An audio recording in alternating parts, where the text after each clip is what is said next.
ఈరోజు వైఎస్ఆర్ తెలంగాణ పార్టీని కాంగ్రెస్ పార్టీలో విలీనం చేస్తున్నందుకు రాజశేఖర రెడ్డి బిడ్డగా నేను సంతోషిస్తున్నా. ఎందుకంటే ఈ రోజు నుంచి వైఎస్ఆర్ తెలంగాణ పార్టీ కాంగ్రెస్ పార్టీలో భాగమై, కాంగ్రెస్ పార్టీ ఉన్నంత వరకు వైఎస్ఆర్ తెలంగాణ పార్టీ కూడా కాంగ్రెస్ పార్టీలో భాగమై ఉంటుంది. కాబట్టి వైఎస్ఆర్ తెలంగాణ పార్టీ నాయకులు, వైఎస్ఆర్ తెలంగాణ పార్టీ కార్యకర్తలు నాతో పాటు ఈరోజు చాలా సంతోషంగా ఇండియన్ నేషనల్ కాంగ్రెస్ పార్టీలో విలీనం కావడం జరుగుతుంది.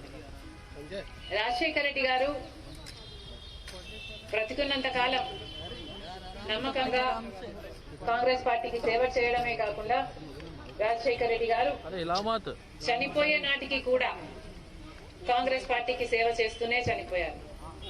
ఈరోజు రాజశేఖర రెడ్డి బిడ్డ కాంగ్రెస్ పార్టీలో చేరుతుంది అంటే రాజశేఖర రెడ్డి గారికి చాలా సంతోషం, చాలా గర్వం కలిగించే విషయం అని నేను నమ్ముతున్నాను.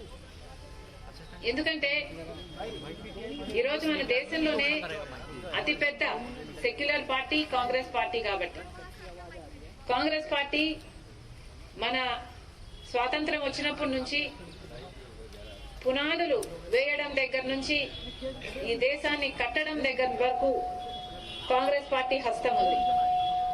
ప్రతి వర్గాన్ని కలుపుకుపోతూ, ప్రతి విశ్వాసానికి, ప్రతి ఫెయిత్ కు నమ్మకం కలిగిస్తూ, ప్రతి సెక్షన్ ఆఫ్ ద సొసైటీలో కలుపుకుపోతూ ముందుకు వెళ్లిన పార్టీ కాంగ్రెస్ పార్టీ.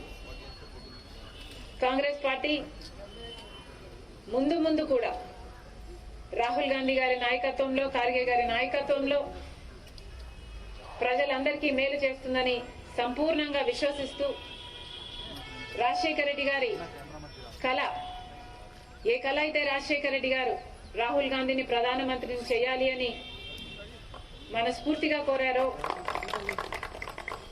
అది నెరవేర్చడానికి రాజశేఖర రెడ్డి గారి బిడ్డ మనస్ఫూర్తిగా పనిచేస్తుంది. కాంగ్రెస్ పార్టీ రాజశేఖర రెడ్డి బిడ్డ మీద నమ్మకం ఉంచి తెలంగాణలో వైఎస్ఆర్ తెలంగాణ పార్టీ చేసిన త్యాగాన్ని గౌరవించి ఈరోజు రాజశేఖర రెడ్డి బిడ్డను కాంగ్రెస్ పార్టీలోకి ఆహ్వానించడం జరిగింది. ఆ ఆహ్వానాన్ని మేము మనస్ఫూర్తిగా స్వీకరిస్తూ కాంగ్రెస్ పార్టీలో ఈరోజు విలీనమవుతున్నాం. ఈ రోజు నుంచి కాంగ్రెస్ పార్టీ ఏ బాధ్యత మా మీద ఉంచినా ఆ బాధ్యతను విశ్వాసంతో సంపూర్ణంగా నెరవేర్స్తామని నాతో పాటు వైఎస్ఆర్ తెలంగాణ పార్టీ నాయకులందరూ కూడా మనస్ఫూర్తిగా మాటిస్తున్నాం. Thank you.